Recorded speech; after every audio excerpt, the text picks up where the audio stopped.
What's up, everybody, and welcome back to Fireside Giants. I'm your host, Anthony Rivardo, joined by my co-host, Alex Wilson. And today we want to talk about the Giants' offensive line and some of the storylines coming out of it through OTAs and minicamp. Particularly, we do want to discuss newly signed offensive lineman Jermaine Eluemunor and the impact that he might have this upcoming season. Of course, we know with Eluemunor, a player that Alex and I keyed in on very early on in the offseason, mentioned that his connection with Carmen Bristol made a lot of sense. We really wanted to see this signing happen, and lo and behold, it did happen. So, patting ourselves on the back endlessly for calling that one way in advance. And also with Jermaine Eluemunor, we're just excited because, first of all, great guy, really excited to be a New York Giant, loves the fan base already, and we love him. And he's also a really important piece on this Giants offensive line for the fact that he can play almost any position. He's started games in the past in his career at left tackle, left guard, and right tackle. When we signed him this offseason, we thought that he'd likely move into that starting right tackle job if Evan Neal continued to struggle. But so far, he's been playing left guard, and it seems like that's what he's focusing on starting at this upcoming season. So we kind of want to discuss that, but also discuss the fact that he is a do-it-all player, and he could end up being a solution for the Giants at any one of their offensive line problems, which will be really important this upcoming season. So we're going to dive into this offensive line, dive into Jermaine Eluemunor and his value to this team this upcoming season, and some of the quotes that he dropped during minicamp this past week. But before we do so, make sure to leave a like if you enjoyed this episode, subscribe to the channel if you're new, ring the bell so you don't miss an episode, and comment your thoughts down below in the comment section. Listen to Apple or Spotify, make sure to leave us a 5-star review. Go ahead and follow us on all of our social media channels at Fireside Giants. Without further ado, Alex, how are you doing today, my friend? And how are you feeling about Jermaine Eluemunor and his do-it-all capabilities for the Giants this season? I am feeling pretty good about Jermaine Eluemunor. You guys know, ever since we got this guy, even before, I mean, we called this signing months before it happened. We were talking about how good of a fit he would have been. Well, we needed a right tackle, and he can play right tackle, but nobody expected him to be playing left guard right now, which is certainly interesting. He's actually never played there before. He has 11 snaps in his career, so I'd say basically having never played there before. He has 1,861 at right tackle, 534 at right guard, and at left tackle, 422. So he has pretty much experience across the board. I think they're putting him at left guard just to give him some experience in case they need him there. He can kind of be their utility option, but start at right tackle. So worst case scenario, Evan Neal's not ready or he's struggling, doesn't look good. They want Eluemunor to be the right tackle there. I think they're still holding out hope that Neal does rise to the occasion. I think right now I'd probably bet against that, but I'm always happy to be pleasantly surprised. If Neal does take over that right tackle spot, I wonder who plays right guard. Is it Jermaine? Is it Marcus McKethan? Is it John Runyon? And personally, I think John Runyon is by far the best left guard on this roster. Eluemunor playing left guard would be, I think right now is more so just to prepare him for the possibility of needing to. I think he's going to start on this team. It's just a matter of where he's going to start, right? Maybe John Runyon is better suited to play right guard in this system. I know he was better with the Green Bay Packers, but maybe they just like him there. But Runyon has said it himself publicly this offseason that he prefers left guard. I don't think the Giants would work against that in any way. But Jermaine Eluemunor last season, he gave up six sacks and 28 pressures over 905 offensive snaps. To give you some context, he basically gave up the same amount of pressures as Evan Neal, but in double the amount of snaps. So he was double as efficient in that regard. So I don't know why you wouldn't put him at right tackle if he wins that job. Neal is certainly fighting from behind right now because he hasn't even returned from the injury. I know we had surgery on that fractured foot, or whatever it was, a couple months ago. So he's still working his way back from that. Right now, Anthony, can you sit here and confidently say that Evan Neal is really going to even be ready to have a shot to win this right tackle job? I think the Giants are going to be giving him as much time as possible to try and ramp up and get to that point. But and even Jermaine Eluemunor is I just want to help this team win. I just want to be a starter on this team. I don't care where it is. He's I have confidence in our tackles. But from a fan perspective, looking at Neal's situation, if Jermaine Eluemunor wasn't starting at right tackle, I would be surprised. If the starting team on day one, on week one, was Jermaine at right guard and Evan Neal at right tackle, I wouldn't be surprised by that either. But I do think that at some point this year, Eluemunor is going to get that right tackle job, and he's not going to let it go. And I think that it probably will happen sooner than later. It's totally possible, and with Evan Neal, it's really tough to project what his role is going to be this season and how he's going to perform until we see him at training camp with pads on and see how healthy he is. It's a real shame that he wasn't healthy enough to participate during OTAs and minicamp. We really wanted to see some Evan Neal workouts and some progress from him sooner rather than later. But at the end of the day, it is just minicamp. It was just 2 practices walking through the game plans with shorts and t-shirts on. Once the pads come on at training camp, that's when we're really going to get a good look at Evan Neal and start to understand whether or not he's going to be the starter for this team this upcoming season. And one of the reasons that we love the Jermaine Eluemunor signing so much is because at the very least, it does add some competition to Evan Neal. It puts a little pressure on him by saying, hey, Neal, you got to perform this year, because if not, we do have a guy here with a lot of NFL starting experience at the right tackle position who, in theory, could take your job at any point. So you got to play better and you got to get healthy and remain healthy. And that's going to be a big point for Evan Neal this season, not only playing better, but also playing healthier. All throughout Evan Neal's career so far, he's been dealing with injuries. He had the MCL knee injury in his rookie season that caused him to get sidelined for a few weeks. And then last year, he had the season-ending ankle surgery. So not only do we need to see better performances out of Evan Neal, we need to see better health. And if holding out of minicamp is part of the process towards creating a healthier season for Evan Neal, then okay, I am fine with him not practicing in June. I need him to practice in July, though. We do need to see Evan Neal next month, and we need to see him play well on the football field in September. But if having him hold out of practices in June is the way to get him to perform better in September, then so be it. I'm not going to overreact to him not participating at minicamp. I just don't think that it's wise, because we do need him healthy first and foremost before we rush him into any drills and have him, or even expect him to play at a decent level at all during the regular season. How can he do that if he's not healthy? Unfortunately, Neal hasn't been very healthy throughout his career so far, but if he's able to be healthy this season, maybe it helps him play better, because honestly, a lot of the reasons that Evan Neal hasn't played well throughout his career, a lot of it does stem from injuries, whether you're talking about injuries at positions around him or injuries that he's sustained, like how he was finally hitting a little bit of a stride before that injury against Jacksonville in his rookie season. Then he gets injured against the Jaguars.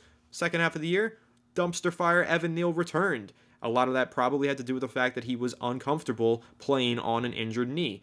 So last year, again, injury to his ankle, done for the year. Why risk it? Why force him to play even worse football on an injured ankle? Now this upcoming season, get him 100% healthy, then let's see what he's got. I'm hoping that he's healthy for training camp and that we can see him go up against some of these guys that we have, Brian Burns, Kayvon Thibodeau, Azeez Ojulari. Let's see how he fares against those guys, and if he starts to perform well, then hopefully Jermaine Eluemunor just starts elsewhere. That was the beauty of the Eluemunor signing. Yes, it applies pressure to Evan Neal because it's a guy who can start at right tackle, but he's also a guy who could start at any of the other positions on the offensive line. So having Eluemunor ready to go at left guard, right tackle, that's his true value. Now we just have to hope that Evan Neal pushes himself further and keeps Jermaine Eluemunor away from the starting right tackle job. Because at the end of the day, Alex, it is worst case scenario for Jermaine Eluemunor to be the starting right tackle. Best case scenario, Evan Neal is healthy, plays well during training camp, and is the starter. That's what we're hoping for. It's just all about putting those pieces together and getting some good practices in throughout the rest of the summer for Evan Neal and hoping that he does elevate his game. Another player, though, Alex, who's been taking reps at right tackle, interestingly enough, is Josh Ezeudu. And I do kind of want to discuss that because we've been pretty critical of this coaching staff already for the development of Josh Ezeudu, bringing him in as a left guard, playing him there during practice, playing him a little bit at right guard, having him practice guard all throughout training camp last year, and then suddenly forcing him into left tackle at the start of the regular season once Andrew Thomas went down with an injury. Didn't make a lot of sense then. Now he's not fully practicing at guard again. Now he's practicing right tackle. So I don't really understand what the development process is here with Josh Ezeudu. It's very random, and it seems like they're making it up as they go on a week-to-week basis. So I do want to hear your thoughts on that as well. Kind of this process of developing Ezeudu has not been very pretty, and it seems like it's getting complicated even further this offseason. So I have an interesting take on Josh Ezeudu, and I think that it's complete conjecture. It's complete, I don't know, but I'm going to throw this out there and see what you think. Josh Ezeudu has never played right tackle before, at least at the NFL level. So I think this is Carmen Brasillo seeing that maybe his footwork is better suited for the right side. Because at left tackle, he was getting blown by. I think his strong side's probably his right side, and I think they want him, his hands. Maybe there's better chemistry with his right side, and they want him to be able to leverage that.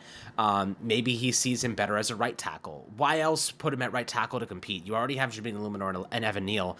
It doesn't really make sense unless they're trying to develop him into a swing tackle, which is possible. Another just utility piece. But I think maybe that Carmen Basillo said, I actually like, when I watch his film, his right side is stronger than his left. So I wonder if there's something that they noticed there that maybe will translate better and they want to get him some experience. Otherwise, what's the point, right? You want to have a good backup for Andrew Thomas. Obviously, they're working in Eluemunor at left guard, so that indicates that they're testing different options there. Although I think Runyon will end up being the starter. I think Ezeudu at right tackle allows you to be more flexible with Eluemunor because he is capable of playing at slightly above average level at right guard as well. So I think Ezeudu like catching on there, even competing with Neal is best case scenario because then Eluemunor can be used in another position.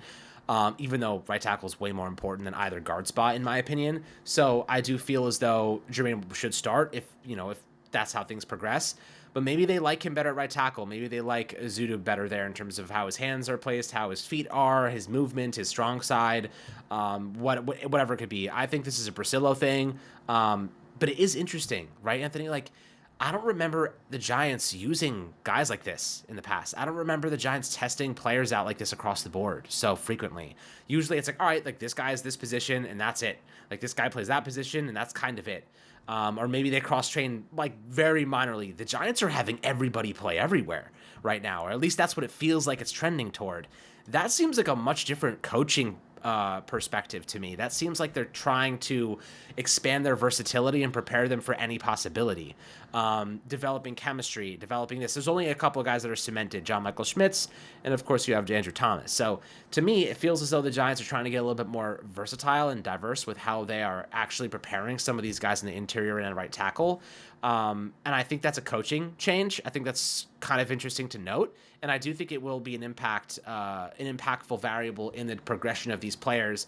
They will fall into their places like dominoes. It's not going to be like, this is where this guy's playing, even though we know he's not that good. This is like, let's see how these guys who are very much like fringe starters, except for Eluemunor, and of course, I think like all the rest of them, let's just see where they catch on. Let's see where they develop. Let's see where the chemistry starts to build, and then we'll build on that. We'll just stick to that. So I kind of like that strategy. I don't know if you're seeing the same thing. We'll see what happens during training camp, but it does seem like we're going in a direction where they're going to be mixing and matching a lot leading up to the regular season. Yeah, I think what you're saying there, that kind of theory about them maybe seeing something on film that indicates Ezeudu would be better suited for the right side, I think that's really interesting. And I'm wondering if, this is why we should be in the building asking the questions. We should be part of this reporting team, digging deeper and picking the brains of Carmen Bricolo. So hopefully the Giants are listening to this and throw a credential our way and we can start creating some even better content for you guys. But I digress off that point. With Ezeudu, I think that's a really interesting idea that you have, Alex. And I will say to that point, I'm not crazy about the mixing and matching of all the different players. Like, I see the value in it, but I also hear the complaints of fans and even players in a way. I don't know if you saw Jermaine Eluemunor this week said, and now that they have me practicing at left guard, I hope that they continue to let me focus on that position and play it during the regular season. Kind of saying, I don't want to move off of left guard now that I've been practicing there already. I don't want to move back to right tackle or right guard or move around. Jermaine Eluemunor pretty much flat out said, I want to focus on one position and get ready to play that position during the regular season. Now, last offseason, that wasn't the case for these Giants offensive linemen. They had Bredesen at left guard, then they had him at center, then they had him at right guard, back at left, back at right, back at center. They were moving guys all around and never allowing them to establish themselves in one singular position. Now it seems like maybe they're doing that with Jermaine Eluemunor. He's a left guard and he's going to stay a left guard. But if they start to move him around and they move Ezeudu around and they start moving everybody around, what is the plan here? Like, I think it's very detrimental to the development and growth of these players if they're not able to learn and focus in on one singular position. So while, yes, I see the value in versatility and having the ability to play more than one position, I also see the value in honing in on your craft and perfecting the one position that you're projected to be the starter at. So I have cause for excitement here, and I have cause for concern. But at the end of the day, I am hoping that Eluemunor's talents and ability to play at a starting level, no matter where he lines up, hopefully that shines through. And again, hopefully, best case scenario, Evan Neal just plays well this season, and we don't have to worry about moving guys all along the offensive line. But in case of injuries, which the Giants have faced a lot of in recent years, a lot of them on the offensive line in particular, it is nice to know that they do have some talented players that can mix and match and move all over the offensive line and play pretty much anywhere that they need to. But I do still feel confused by this idea that the Giants can't let one player just practice one position all offseason long. It's kind of like, to me, I know it's not the exact same thing, Alex, but Like, imagine if your wide receivers were also practicing at tight end. That doesn't make sense. Like, let them focus on playing wide receiver. How often is your wide receiver going to be blocking? Sure, very often. But do they need to practice tight end blocking? No, they need to practice receiver, runoffs, and those kind of blocking capabilities. But then when you start mixing and matching all these players, I mean, if you don't ever plan on having Allen Robinson play in the slot, he doesn't really need to practice that much in the slot. Let him practice on being an outside receiver. That's just one example. So, again, I see the value in the mixing and matching. It is important because you never know what's going to happen during the regular season.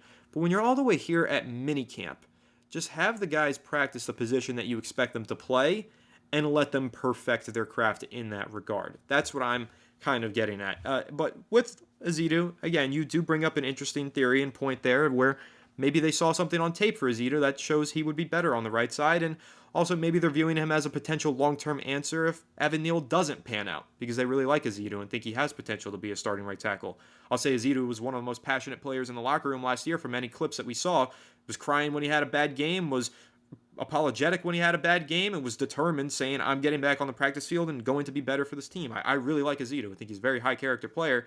But again, I've been very clear. I think that the Giants have done him no favors and, in fact, have disrupted his growth and development quite a bit over the past couple of seasons. So it'll be interesting to see how this offensive line continues to shake out and who plays where, and ultimately who performs well during training camp is going to really determine what the starting five looks like. But Alex, any closing thoughts here on this offensive line and anything that we've seen from them throughout OTAs and minicamp thus far?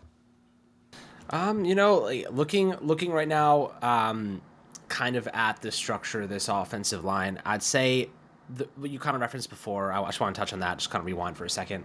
That Jermaine Eluemunor wants to be at one position. I get that, and I can definitely sympathize with that. What I think is that Jermaine Eluemunor has this exponential experience at right tackle, so they feel confident playing him there.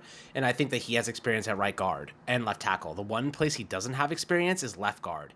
What I think the Giants are trying to avoid is disaster again. And I think that they're trying to avoid if John Runyon goes down for whatever reason, they don't have a backup plan next to Andrew Thomas. And when Andrew Thomas is put in a position where he has to compensate for a bad left guard, he gets hurt. So the Giants need to have a competent player next to him, which is why I get the fact that, I know Jermaine Eluemunor wants to, play one position, but it just can't always be what the player wants. Love Jermaine. I get his point, but they need to have an insurance policy in case something happens to John Runyon, which is why they want one of their better players in Eluemunor ready to go in case of emergency. So I get that perspective. But I do think the Giants have bigger plans there. When it comes to right guard, you got Marcus McKethan, you got Jermaine Eluemunor. We'll see what happens with some of these other guys. They have a couple. Another got Steiny or something like that from the Bucks, I think. So they have some other depth pieces, but right tackle is really going to be the one position that, if Daniel Jones wants to have a good season, you can't have a turnstile at right tackle. That's for sure. You know what I mean? So. Do I think this Giants offensive line is going to be above average? Probably not. Historically, I'd say that the odds are definitely against them. But seeing what Carmen Brasillos did last year with what he had, I'd say it's not impossible. I'd say that it's definitely something that I could envision happening, but I'm not going to sit here and tell you I'm expecting it. With that being said, I think that we're trending in a better direction. Eluemunor on a 2-year deal, love it. Running in 3-year deal, I love that too. Andrew Thomas, we know how good he is. John-Michael Schmitz, I'm willing to bet he's going to have an exponentially better season this upcoming year. I think that this team is talented enough. My concern is our depth. I don't think Marcus McKethan's very good. I don't think Josh Ezeudu is very good yet. I got to see much more. I don't think Evan Neal's very good until proven otherwise. Who the hell's behind John-Michael Schmitz if he goes down? You know what I mean? This team, the starters, sure, got some decent players there. But behind them, I don't know what the hell's going on. You know what I mean? It's very much one guy goes down, your entire line's in peril again. So that's kind of where I get a little bit concerned. The Giants need to develop some of these young players. I do think that's why a lot of people were frustrated about the Giants not drafting an offensive lineman this year. But when it comes to Carmen Brasillo, he's good enough. He's a developmental teacher. He's gotten a lot of value out of guys who are otherwise not very good. So I do think he'll help some of the growth of some of these players that have been underwhelming for us over the last couple of seasons. But I am still much concerned about our depth there, and that is a point of emphasis I do want to make. Yeah, 100%. I mean, we have no reason to trust in the Giants' offensive line and in their depth until they prove to be capable of competing at the NFL level. Even if we're projecting improvement, I'll believe it when I see it. I feel that way every offseason that the Giants' offensive line, it should be better because how could it get worse? Somehow it always finds a way to get worse. So hopefully it doesn't get worse this year. Hopefully it actually does get better. And again, I think Carmen Bristolow is going to have a huge part in developing this team and this offensive line and getting them to a more competitive position this upcoming season. But that pretty much wraps up a pretty lengthy and solid discussion on this Giants offensive line and the takeaways from it throughout minicamp and OTAs. Now, as we move into training camp, it's going to be really interesting to see who plays where, who's with the ones, the twos, the threes, and how they look when the pads come on. And of course, we're excited to break down all these players between now and training camp right here on Fireside Giants. So, make sure to leave a like if you enjoyed this episode. Subscribe to the channel if you're new. Ring the bell so you don't miss an episode and comment your thoughts down below in the comment section. Listen to Apple or Spotify. Please make sure to leave us a 5-star review. Go ahead and follow us on all of our social media channels at Fireside Giants. Without further ado, we will catch you all on the next one. Have a good one, and let's go Giants.